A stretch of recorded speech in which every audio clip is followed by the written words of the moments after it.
not every smile is a shelter. Some are traps. And the most dangerous gun is the one that seems real. Have you ever felt that? A smile that warms you on the outside but freezes you on the inside. A word spoken with sweetness that cuts more than silence. Sometimes the poison doesn't come shouted. It comes whispered, disguised as affection, of concern, of love. Rumi said, "Words are a pretext. What attracts people to each other is the soul, not words." But what about when words are used as bait? When they don't reveal the soul but hide intentions? And when the one who smiles is the same one who makes you sick in silence? Maybe you've already experienced this. Maybe he's living it now. And the cruelest thing is that no one notices. Because whoever hurts with a smile hurts in silence. And the world only sees screams, not subtleties. Only recognizes pain when it visibly bleeds. But the pain that comes from sweet words, that hides in the corners of the soul. Have you ever blamed yourself for feeling pain after a compliment? Have you ever wondered if you were exaggerating? If it was all in your head? Have you ever held back your tears after being hurt by someone who supposedly loved you? There is a violence that does not leave a bruise on the body, but it marks the spirit. There is an emotional manipulation that is not shouted. It is whispered. She masquerades as kindness. She dresses up as affection. And the worst part? You start to doubt yourself. You start to think the problem is you, that you are too sensitive, too dramatic, too insecure. But I'll tell you something no one has told you.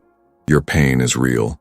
The discomfort you feel when someone says something nice to you, but it leaves your chest tight, is real. This is your body, your soul, trying to warn you that something is out of place.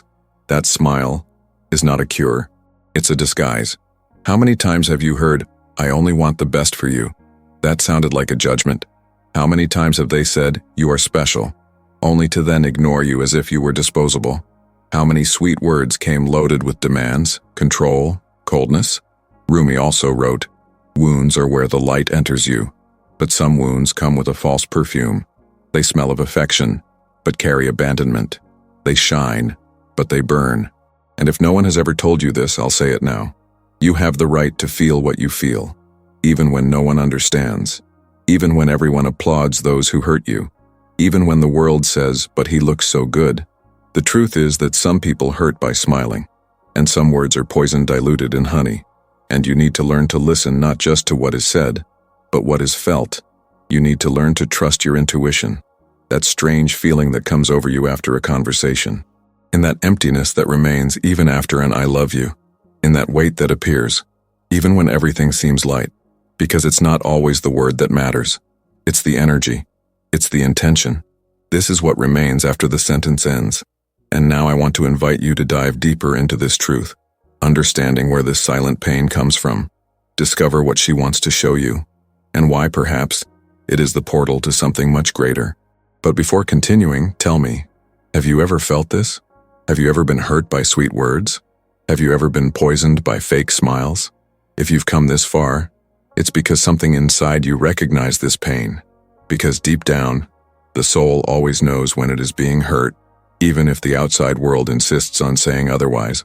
And so, before we move on, I want to ask you something simple, but profound. Write in the comments, "I recognize the smiles that hurt." This sentence is not just a comment. It is an act of courage. It's the first step to breaking the silent cycle of emotional manipulation. It's your soul saying, "He arrives." And if this video makes sense to you, if these words are touching a place you didn't even know still hurt, leave your like now. Because this isn't just a gesture of support. It's a way to keep this space alive. This emotional sanctuary where pain finds voice and truth finds form. Subscribe too. This is a journey. And each video here is a piece of its rebirth. Every word, a mirror. Every silence, a shelter. You don't have to walk this path alone. Now take a deep breath, because what comes next will reveal the invisible root of this pain and why it keeps recurring. And maybe, just maybe, you are one step closer to understanding what your soul has been trying to show you for a long time. Have you ever been in front of someone who smiles, compliments you, tells you they love you, but inside you feel the opposite? As if there's something hidden, an intention that isn't clearly revealed, but that your body, your soul already perceives? Sometimes it's not what was said that hurts you, it's what was hidden behind the phrase. Those sweet, almost perfect words that arrive softly, but leave a bitter taste you can't explain. The tone of voice is calm, the gaze gentle, but something inside you begins to close. It's as if your soul shrinks, trying to protect itself from something it doesn't yet understand, but has already felt. These are the smiles that hurt, the words that carry silent poison. And the scariest thing is that often you doubt yourself for feeling them like this, because everyone around you tells you that person is wonderful, that they only want the best for you, that you should feel loved, respected, valued. But then why do you feel like you're falling apart inside?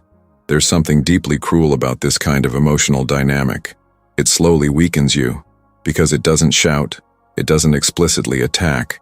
It seduces, it traps you with compliments, with pretty declarations, with ready-made phrases that seem like affection but are disguised control.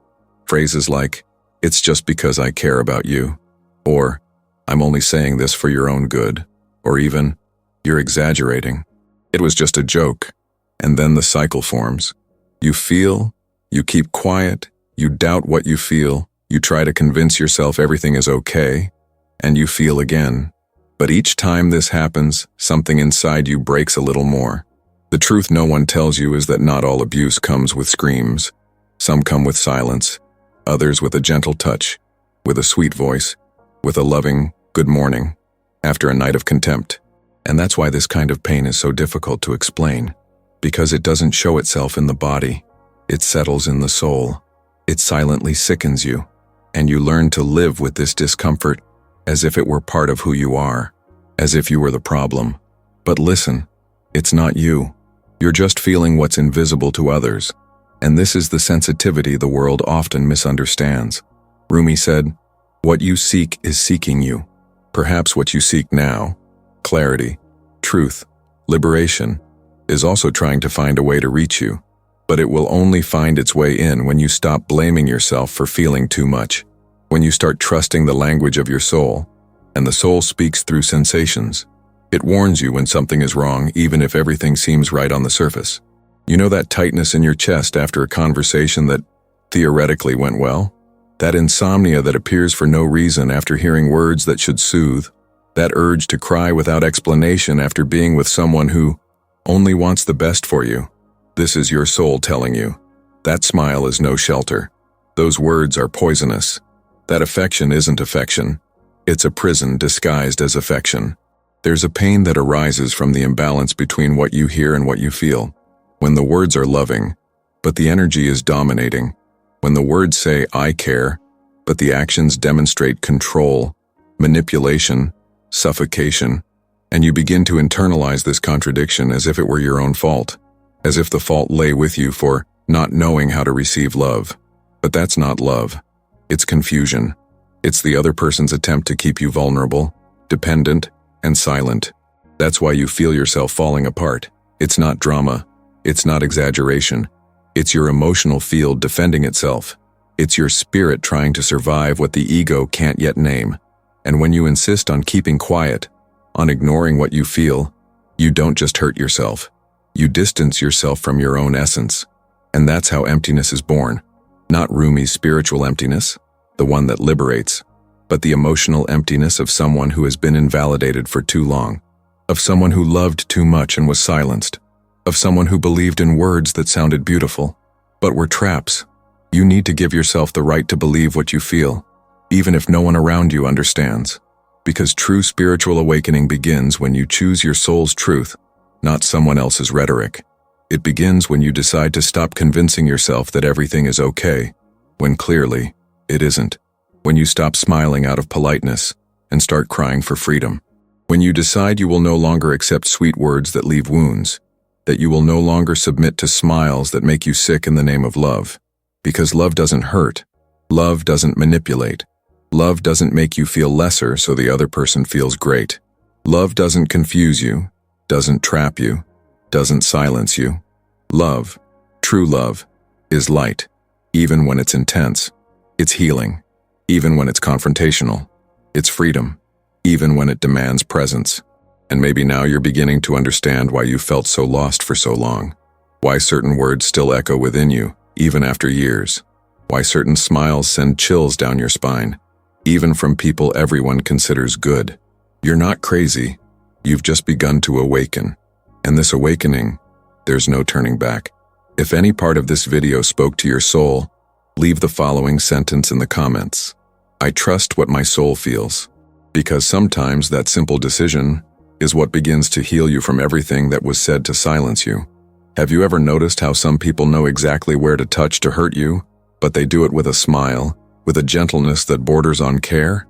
These are words that, said just right in the right tone, almost make you doubt your own pain. And the cruelest thing is that in the end, you're the one who ends up looking exaggerated, the one who feels too much, the one who misinterprets, the one who doesn't know how to play. And so, the truth is distorted. The poison masquerades as poetry, and your silence becomes a prison. Manipulative smiles aren't obvious. They hide behind calm expressions, well-constructed sentences, looks that seem to understand, but are constantly gauging your reactions. They're people who say what you want to hear, but do what they want you to endure. And then comes the emptiness. The feeling of being alone even when you're with someone, of being wrong even when you know deep down something's off. Because what hurts you most isn't the sentence itself. It's the invisible weight it carries. It's the subtext. It's the look that follows. It's the silence that follows. The invisible problem lives in that place where no one sees it, where everything seems calm on the outside, but is in ruins on the inside. And you ask yourself, how did this start? Why did I let this happen? And the answer most of the time is unclear, because this kind of pain doesn't come from a single moment, but from small emotional invasions that accumulate over time. They're microaggressions disguised as care. They're advice that diminishes.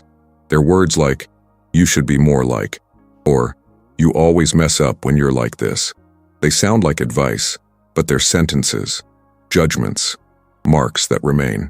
And you try to talk, you try to explain, but you're always the one who misinterprets everything, always the one who misunderstands the context, always the one who is too emotional, and little by little you lose the drive to speak, to react, to fully exist. You fade away to fit into the other person's comfort zone, and that's not love, that's erasure. That's the deconstruction of your identity in the name of a relationship where only one can be whole.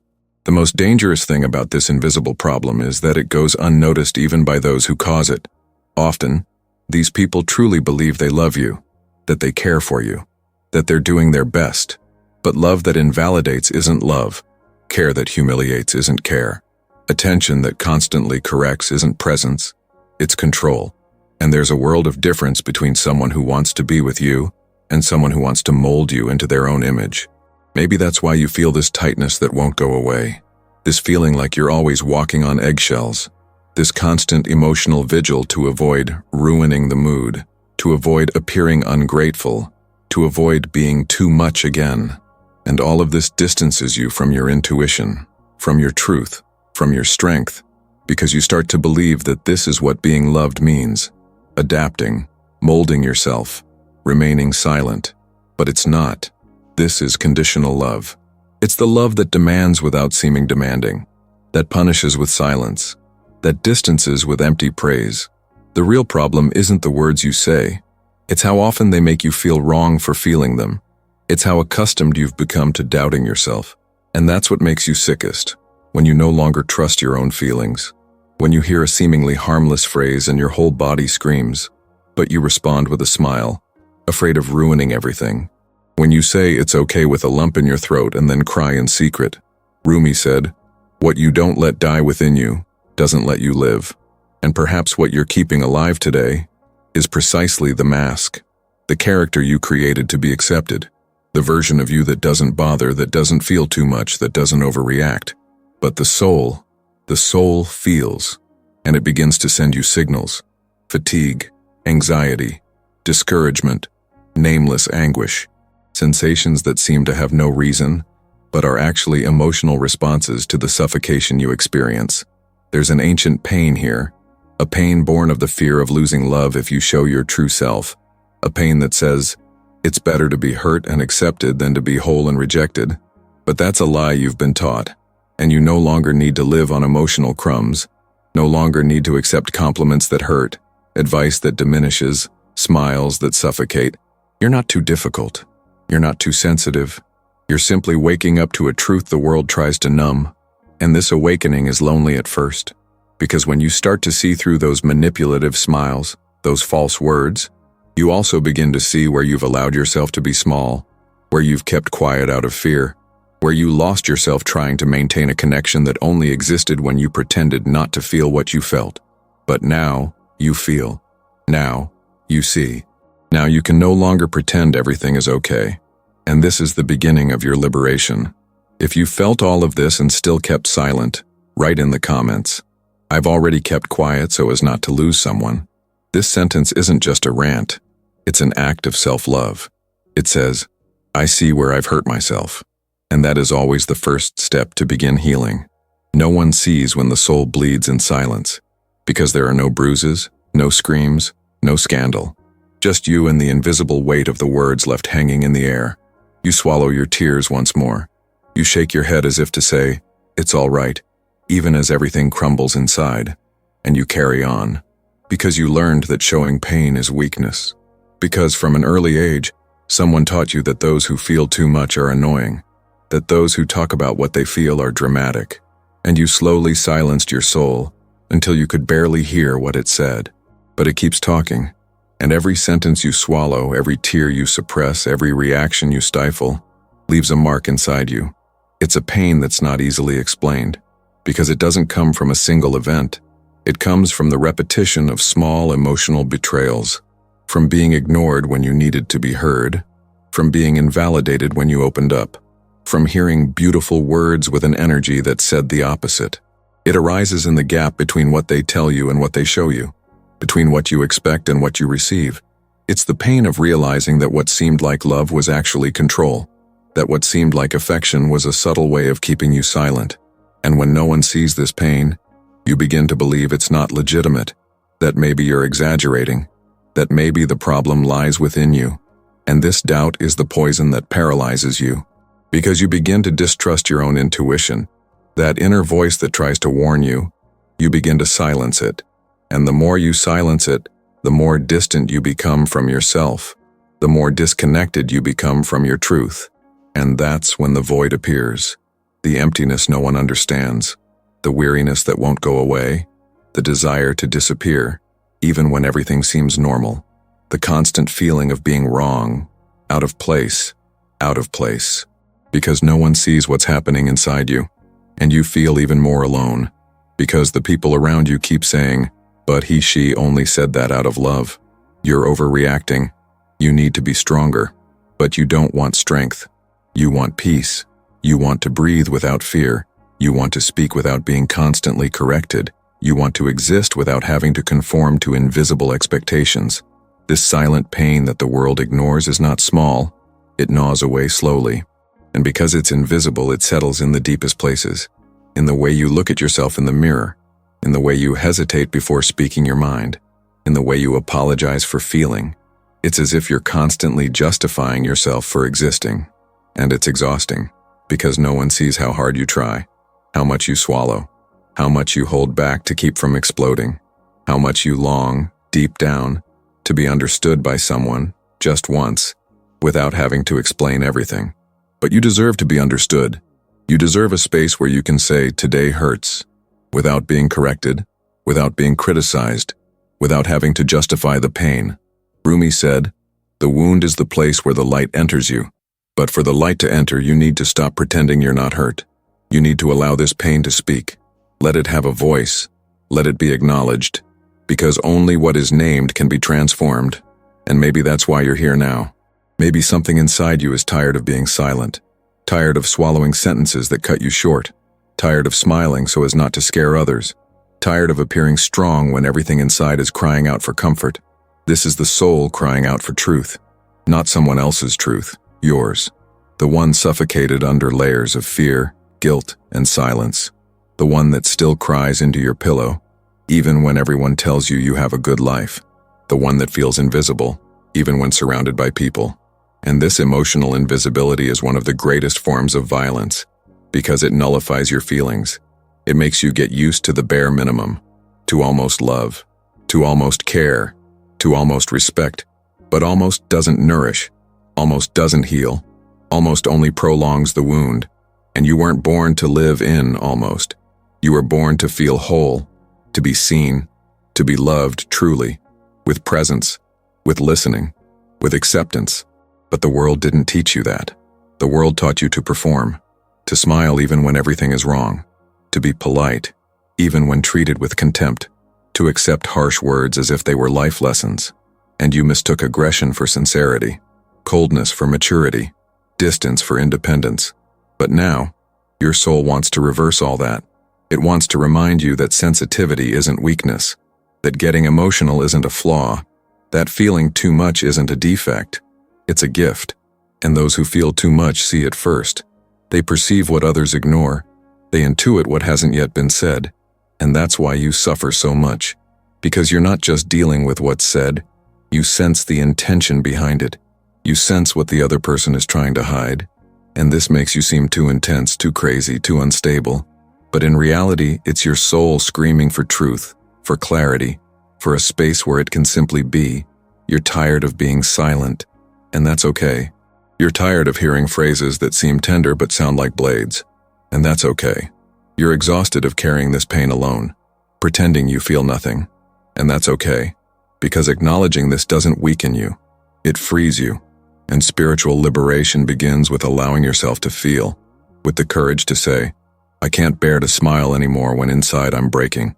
That's strength. That's presence. That's healing. If you felt this invisible pain, this silent exhaustion, and realized it screaming inside you, write in the comments, my soul asks for silence and truth. This sentence is not just a comment. It is an acknowledgement.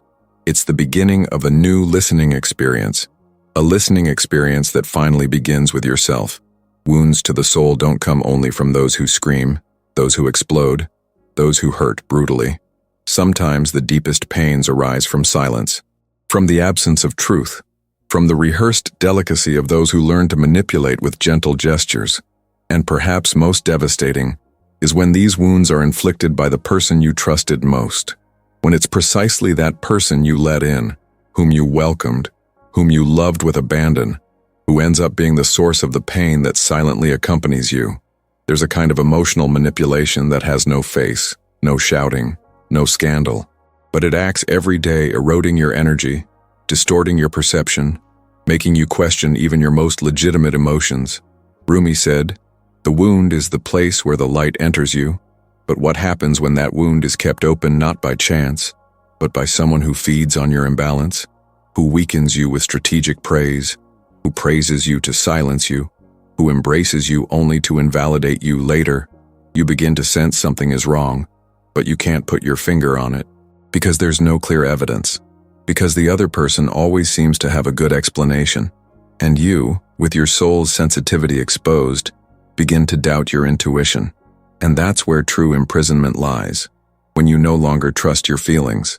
When you silence yourself to maintain the bond, when you betray yourself to be accepted, when you say yes, even though you mean no, just to avoid disappointing those who keep telling you they love you. The spiritual root of emotional manipulation lies in this space between appearance and truth, between hidden intention and controlled gesture, between I care about you and the demand disguised as affection. Emotional manipulators don't act through force, they act through confusion. They don't impose directly, they insinuate. And you, trying to maintain harmony, trying not to appear ungrateful, end up adjusting, molding, erasing yourself. Until the day you look at yourself and no longer recognize yourself. And what hurts isn't just what was said. It's what was implied. It's what was repeated subtly, until it became a belief within you. It's the accumulated weight of little phrases that diminished you, disguised as guidance. It's the "you're too sensitive" that became a label. It's the "no one will ever understand you like I do" that became a prison. It's the "without me, you would be nothing" that became a dependency. And what's even harder, you got used to it. You normalized the pain. You rationalized the abuse. You gave new names to what hurt you, just to keep loving the one who hurt you. But the soul feels. Even when the mind denies it, the soul feels. And it begins to speak to you in the silences. In the nights when you wake up in the middle of the night without knowing why. In the conversations that leave you more tired than before they began. In the encounters that should be light but instead weigh heavily. In the exchanges that leave you emotionally drained, as if you fought a war. This isn't normal. This is your energy being drained.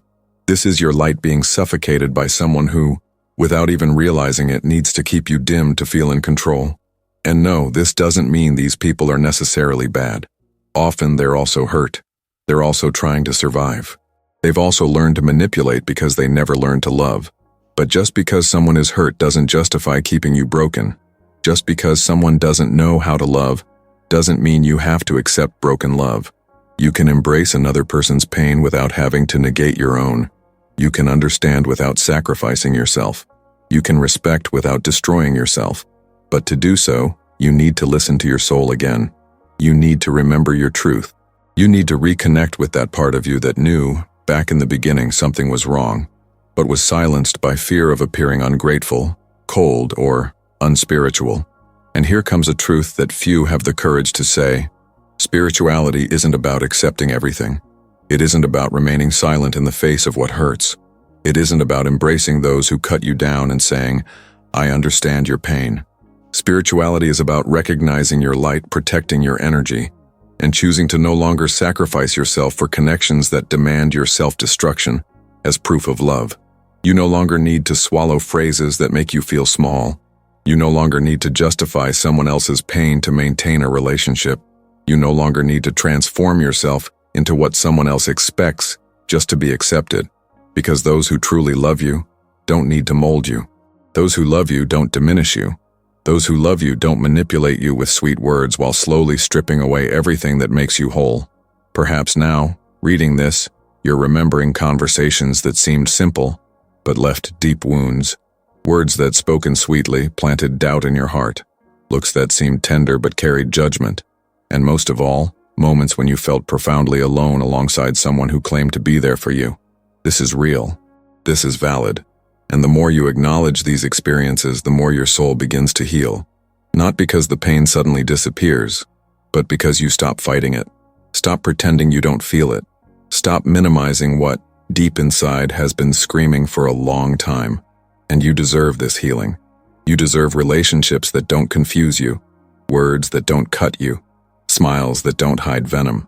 You deserve to trust yourself again. You deserve to rebuild that sacred channel between what you feel and what you experience. And that only begins when you decide to stop betraying yourself out of fear of losing someone. When you finally choose yourself. If this text awakened memories or truths that you were trying to hide, write in the comments, "I choose the truth of my soul." This phrase is more than a rant. It's an alliance with your essence. Because sometimes the beginning of liberation is just recognizing that you deserve to live whole.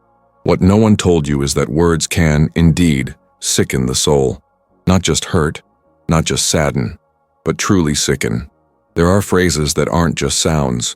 They're spells. They're emotional codes that settle within you like an invisible truth. You don't realize it the moment you hear it. Sometimes you even smile.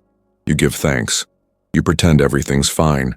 But deep inside, something begins to wither. Your self-confidence begins to slip through the cracks of doubt. Your energy begins to weigh you down.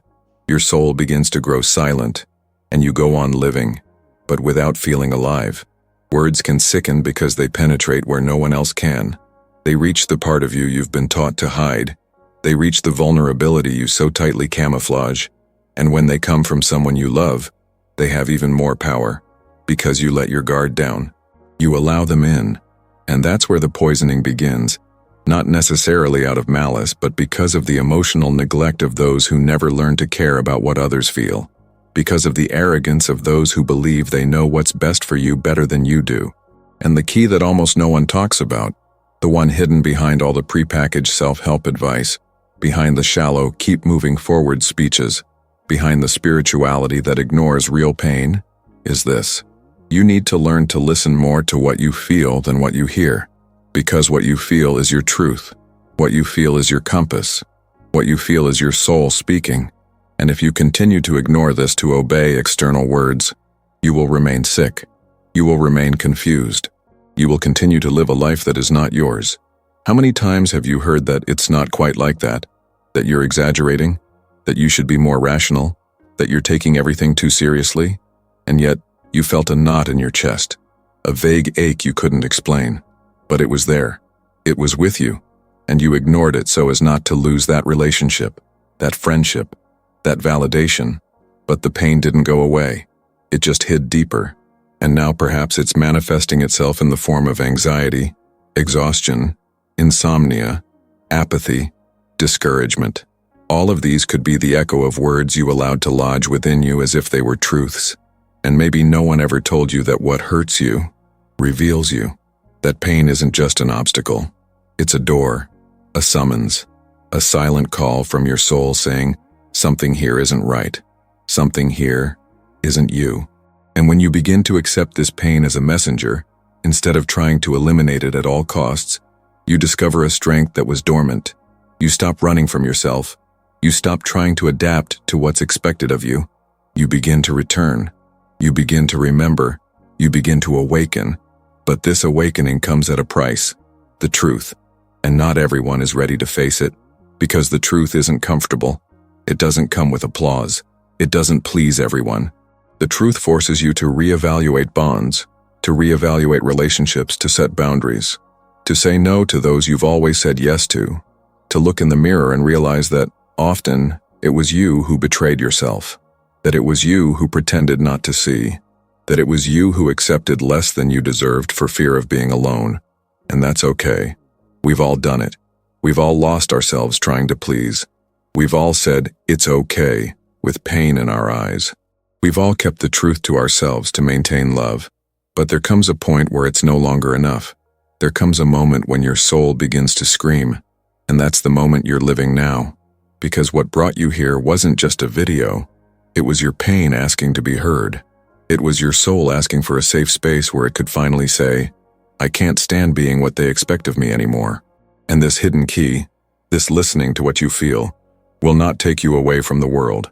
It will bring you back to yourself. It will make you choose more clearly, love more consciously, set boundaries more lightly. It will make you realize that it's not selfish to protect yourself, that it's not wrong to distance yourself from those who don't respect your soul, that it's not ungrateful to say enough is enough to relationships that make you sick. This is love. This is truth. This is spirituality embodied. Because spirituality without truth is performance. Healing without listening is control. And love without freedom is prison. Your soul no longer wants to be silent to be accepted. It wants to be heard, even when what it says is uncomfortable, even when it asks for distance from those everyone says are good for you, even when it asks for silence in a world that demands constant performance, even when it asks for truth, even if it hurts. And perhaps now you're remembering all the times your soul tried to speak, and you ignored it. All the times when something inside you said no, but you said yes. All the connections that seemed beautiful on the outside but left you drained of energy on the inside. You no longer need to repeat this cycle. You no longer need to justify your pain to remain loved. You can choose yourself. And that choice isn't selfish, it's redemption. If you felt that this hidden key spoke directly to what you experienced, or are experiencing, write in the comments, I listen to what my soul feels. This sentence is more than words. It's a statement. It's you finally accepting that your truth is sacred, and that from now on it will no longer be silenced. Perhaps you're or have been in a relationship where compliments carried a weight you couldn't quite name, where every "you're amazing" felt more like a reminder of everything you hadn't yet achieved, a conditional affection, a caress with an expiration date. And when you stopped to try to understand why you felt uncomfortable even when receiving nice words, the confusion grew even greater. Because on paper everything seemed fine. After all, whoever tells you you're special, that you're important, that they admire you, shouldn't it be someone who makes you feel good? But inside, you felt the opposite. You felt the weight, the fatigue, the constant feeling of not being enough, no matter how hard you tried. And then begins the silent deconstruction of your self-esteem, because this type of bond doesn't feed on your essence, but on your adaptation. The other person begins to mold you with biased praise. They begin to praise precisely what they want you to maintain. They call you strong when you keep your feelings to yourself. They call you incredible when you give beyond your limits. They call you evolved when you accept without complaint. But the moment you question, the moment you express pain or discomfort, silence appears. Or worse, coldness sets in. The ready-made speech that you've changed, that you're becoming someone else. And once again, you withdraw. You blame yourself. You diminish yourself. Before you gave your all, you gave your best. You offered presence, listening, and care. And you believed that was enough. You believed that reciprocated love was only a matter of time. But little by little, you began to realize that the love coming from the other was a love that required you to sacrifice yourself, that you would always be the ideal version of yourself, always available, always smiling, always understanding, always ready to welcome, even when you were the one who needed it most. And this type of dynamic isn't limited to romantic relationships. It can be a friendship. It can be a family member. It can be any bond where affection is conditional on your emotional performance, where you are loved as long as you don't bother others, where you are valued as long as you are functional, where you are accepted as long as you maintain control over your own emotions, especially those that question the structure of the relationship. You mold yourself without realizing it. You stop saying what you really feel. You ignore the small discomforts. You downplay the hurtful words because they came with a, "but I'm just being honest," or a, "it was just a joke." And so, you convince yourself that everything is fine. You get used to the weight. You accept the discomfort as part of the relationship. And before you know it, you no longer know where you end and where the other person's expectations of who you should be begin. The soul, when wounded like this, begins to show signs. But they are subtle. Excessive fatigue after encounters that should theoretically be good. Feelings of emotional exhaustion even without having had a difficult conversation. Difficulty relaxing around the person. The constant need to police yourself, to measure your words, to control your reactions. And worst of all, the feeling that if you were lighter, calmer, more spiritual, perhaps things would work out better. And you carry this guilt as if it were your own, as if you were the one who needed to improve. And the other person, the one who manipulates you gently, always seems balanced, always seems rational, always seems emotionally stable. But what you don't see is that in truth they're only comfortable because you make every effort to maintain balance. Love shouldn't require this kind of effort. Care shouldn't make you sick. Presence shouldn't suffocate. When a relationship of any nature becomes a place where you need to constantly monitor yourself to avoid disappointing, that's not connection, it's control. And just because there's no yelling, no praise, no affection in the occasional moment, doesn't mean it's no longer toxic. Sometimes what hurts the most is precisely what comes disguised as love. And you learned this the hard way. You learned that even love can be a prison in disguise, an emotional cell built with pretty words and confusing intentions, where you initially entered willingly. But today, even though you want to leave, you feel guilty. You feel afraid. You feel that old attachment that makes you wonder, what if I'm being unfair? What if it's just a phase? What if I'm the one sabotaging myself? But the truth your soul screams is different. What hurts, even if it's sweet, is still poison. And what prevents you from breathing fully, even if you say you love me, is still a prison. You no longer need to strive to fit into places that demand less of you than you are. You no longer need to convince yourself that a relationship is healthy just because it has its good moments. Even prison has its time for sunbathing. This doesn't mean freedom. You need to remember that your peace is non-negotiable, that your soul is not for sale, that your silence cannot be used as a bargaining chip to keep someone around. If at any point in this video you recognized yourself in this story, if you saw parts of yourself being described between the lines of this example, write in the comments, "I recognize when love becomes a prison." This phrase is a sign that your soul has begun to free itself, because only those who see the grid are able to find the key. And perhaps that key is in your hand right now. You no longer need to prove your worth to those who use words like chains. You've spent too much time trying to justify your existence, too much time trying to be light, trying to be understanding, trying to be the idealized version of yourself, just to fit into the narrow space of someone who offered you tailored affection, a conditional, fragile affection that rewarded you when you were good, when you pleased, when you were silent, and punished you with coldness, absence, or indifference every time you dared to be true, every time your soul slipped through the edges of your character. Rumi said, "Don't hide from your wounds, for in them lies your rebirth." But for a long time you hid, not because you were weak, but because you needed to survive. You needed to be accepted. You needed to be loved, even if it was in crumbs, even if you were slowly becoming ill, even if you were losing yourself. You silenced your own pain in the name of peace, but it was a false peace. It was an agreement where only one side had freedom, where only one side could make mistakes, where only one side was heard. Enough. A shift in consciousness doesn't happen with a shout. It happens with an inner whisper, a calm enough, a no said without anger, but firmly. A moment when you look at yourself and say, "I will no longer diminish myself to be accepted. I will no longer ignore my body's signals. I will no longer force myself to smile at words that hurt me, because it's not fair, because it's not love, because it's not light." This enough is silent, but it is definitive. It begins when you choose to stop fighting to be seen by those who only see you when it suits them. When you decide that your truth is worth more than the bond, that your peace is worth more than the other person's presence, that your soul is worth more than any kind of affection that demands constant sacrifice. And this moment is frightening, because the mind begins to scream, "What if I regret it? What if I'm alone?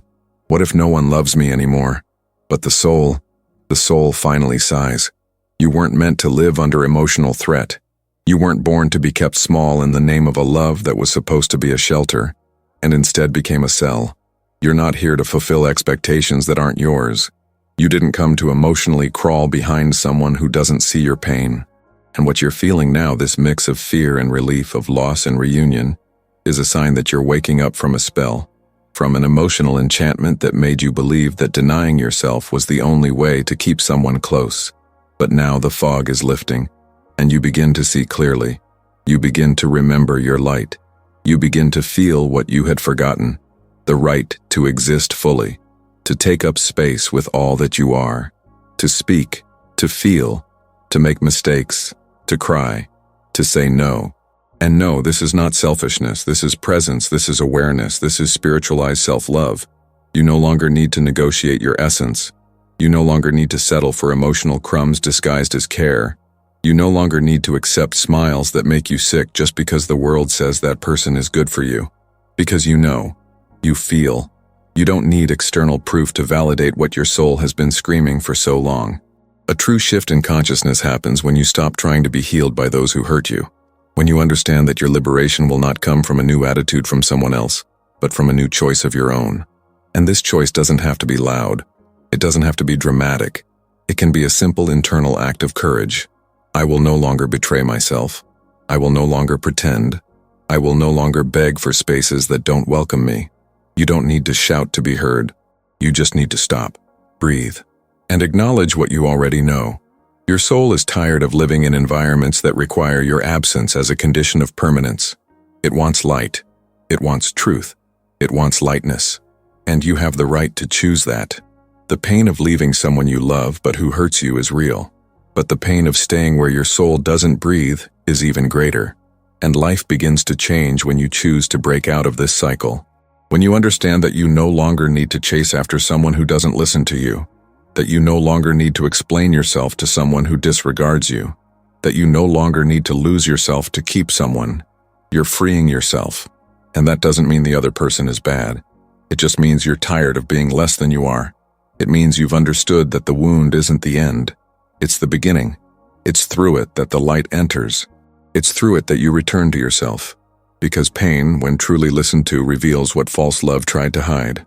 And now, perhaps, you are in that very moment. With your eyes open, your soul exposed, your hands empty, but your heart awake. And this is frightening. But it is also healing, because there is no healing without truth, and there is no truth without courage. And you've already had enough courage to survive. Now it's time to have the courage to live. If at any point you felt that this rebirth began within you, write in the comments, "I choose to live my truth."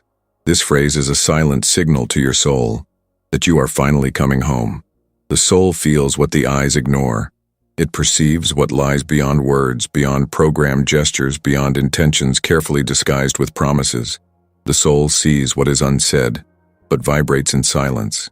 It recognizes false affection, absent presence, the touch that tries to control rather than embrace. You can deceive many people with beautiful words. You can stage affection perfectly. You can mask wounds with smiles. But the soul knows. And when the soul is ignored for too long, the body begins to scream for it. The body becomes ill when the soul is silenced. Then comes the pain that won't go away, the fatigue that can't be explained, the insomnia that creeps in even after an exhausting day, the anxiety that grows for no apparent reason, the discouragement that slowly spreads. Because when you live in disagreement with your truth, when you remain in relationships that demand your emotional absence, your entire system silently collapses. Illness begins in the energy, in the repressed emotion, in the tear that was swallowed, in the scream that didn't come out, in the no that became an okay just to maintain peace, a peace that was never true. Rumi said that not all affection is healing, not all presence is presence, and this needs to be understood deeply, because what imprisons most is not explicit abandonment, it's the presence that empties, that companion who is physically by your side, but energetically absent, who says they love you, but doesn't listen, who cares, but doesn't see you, who offers a shoulder to cry on, but pulls you down, and you, trying to make it work, end up adapting. You start to negotiate your sensitivity, to reevaluate your feelings, to try to be more rational, more mature, more spiritual. But deep down, you're just trying to survive the emptiness of a presence that disconnects you from yourself. And it's exhausting. Because emotional absence disguised as physical presence is a kind of lie that the soul feels like a knife. It's like being surrounded by people and yet feeling like no one sees you. It's like receiving affection and yet feeling like something is being stolen from within. It's as if every display of affection comes with an invisible debt, as if every hug is a silent contract that obliges you to stay, even when it hurts. The spiritual truth that liberates begins precisely at this point. When you recognize that true love doesn't require constant effort to feel whole, that real presence doesn't cause anxiety, that genuine care doesn't come with disguised control, you begin to understand that you don't need to adapt to smiles that hide tension, that you don't need to accept gestures of affection that always come with demands, that you no longer need to submit to the presence of someone who makes you feel alone even when they're near. And this truth isn't easy to accept, because it shatters everything you believe to be right.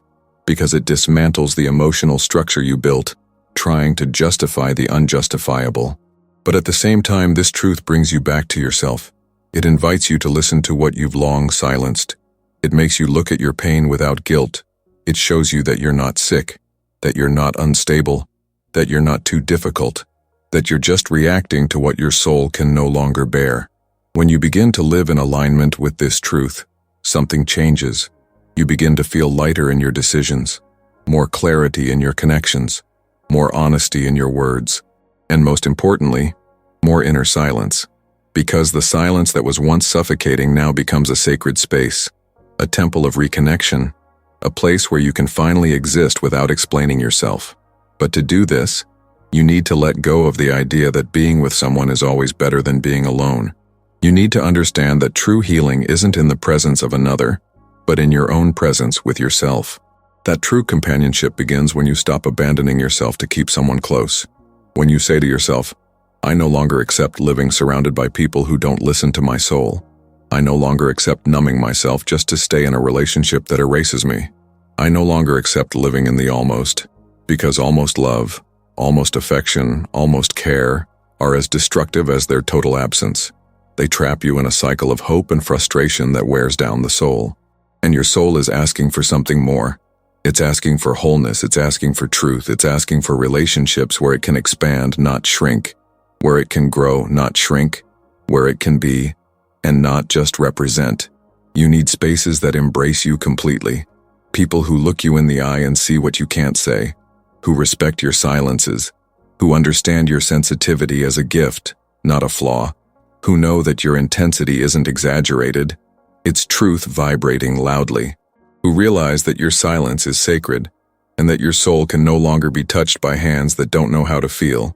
If any part of you recognized this spiritual truth, even if silently, even if painfully, write in the comments, "My soul no longer accepts the almost."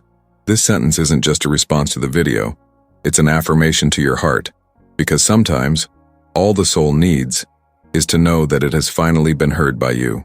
Maybe now you understand why something hurt, even when everything seemed normal. Why even with a smile on your face, your routine going on, your commitments fulfilled, there was always that feeling of emptiness growing in the corners of your soul. Why, even when everyone told you everything was fine, you felt something inside you screaming. Why, even when you were praised, accepted, included, you carried a weight on your chest that no one saw, no one heard, no one could name. Perhaps now, with everything that's been said so far, you're beginning to realize that the problem was never that you felt too much, that the fault was never in your sensitivity, that what hurt you wasn't an exaggeration, it was true. It was your soul trying to express itself in a world that has learned to silence anything uncomfortable, and you spent years trying to adapt, trying to mold yourself, trying to fit into structures that required you to keep parts of yourself outside. You tried. You were patient. You were understanding. But there came a point where your soul could no longer bear being pushed into a corner. And that point, perhaps, was silent. Perhaps it came disguised as an ordinary day, a simple conversation, a phrase spoken without any intention of hurting. But something inside you exploded, something finally tired, and even without knowing it, even without fully understanding it, an internal clamor was born, an invisible plea for liberation. A desire to reconnect with what is real, with what is light, with what is sincere. The pain you carried wasn't just because of the words spoken, it was because of everything you had to swallow, for everything that was ignored, for the fake smiles you had to return, for the silences that slowly swallowed you, for all the energy you offered hoping someone would recognize it, and that, instead, was discarded as if it had no value.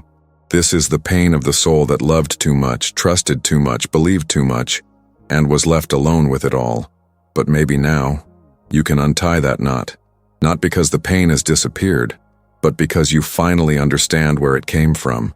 Because now you have words for what was silently consuming you. Because now you know you weren't crazy, that you weren't weak, that you weren't immature. You were simply being genuine in a world accustomed to loving with reservations, to caring with control, to being only half present. This knot you carry isn't just emotional, it's energetic, it's ancestral. It carries memories of all the times you kept quiet to keep the peace, of all the times you hid to keep someone safe, of all the times you sacrificed your own light to keep someone comfortable by your side. This knot is shaped like all the versions of you that were created to please, and that's why it hurts so much. Because to let it go, you have to say goodbye to everything you believed you needed to be loved. But you don't need that anymore. You don't need to hold on to a love that only exists when you deny yourself. You don't need to insist on connections that require inhuman effort to make something feel natural. You don't need to pretend you're okay when everything inside you cries out for freedom. Your soul wants to breathe. It wants to rest. It wants to return to who it was before being shaped by so many have-tos. And that return begins with a choice. The choice to let go. Letting go isn't abandoning. Letting go isn't giving up. Letting go is stopping betraying yourself. It's stopping insisting on relationships where you're the only one trying. It's stopping seeking validation from those who lack the sensitivity to recognize your depth. It's stopping offering poetry to those who only understand superficiality. Letting go is accepting that true love doesn't require constant sacrifice, that authentic care doesn't demand silence, that real presence doesn't demand performance. Your soul knows what it needs, and if you allow it, it will lead you to places where you won't have to hide, where you won't have to explain the pain. Just feel it, move through it, and ultimately transform it, because that's what it's all about. Transmuting pain into wisdom, transforming what hurt you into a path, letting wounds stop being prisons and become portals. Portals to reconnecting with who you are without all the layers you've had to wear to survive. Perhaps now you'll look back with more compassion, at your story, at what you've lived, at who you needed to be, and perhaps now, you'll look forward with more courage, at what you still want to live, at the truth you want to honor, at the peace you want to cultivate. You no longer need to wait for someone to come rescue you, because rescue begins within. It begins when you recognize that you've carried too much pain, that you've kept quiet too much, that you've held back too much. Now it's time to let go, to make space, to allow healing to find fertile ground, a place where it can blossom unhurriedly but truthfully, where it doesn't need to be hidden, where you no longer need to pretend you're not feeling it. And if there's one thing this journey has revealed so far, it's that you deserve more. You deserve a love that sees you, affection that doesn't suffocate you, a silence that embraces you, a presence that doesn't leave you alone, even when it's near. If any part of you, at this moment, felt like crying, taking a deep breath, hugging yourself, write in the comments, "I release what makes me sick," because sometimes, all the soul needs is that permission, the permission to let go, everything that weighed you down, everything that hurt, everything that no longer serves you. If you've made it this far to the end of this silent journey, it's because something inside you is ready to change, ready to let go of the weight, ready to say it just is. And so, I invite you to continue walking with me. Subscribe to the channel so you don't walk alone on this path of awakening. Here, each video is a mirror, a breath of fresh air, a safe place for your soul to breathe. Leave a like now if you've made it to the end. This isn't just a gesture, it's confirmation that your soul has been touched. And now the next video that is appearing here on the screen is the natural continuation of this healing. It will deepen everything you felt here and take you even deeper into your truth. Click on it now. Your soul knows the way.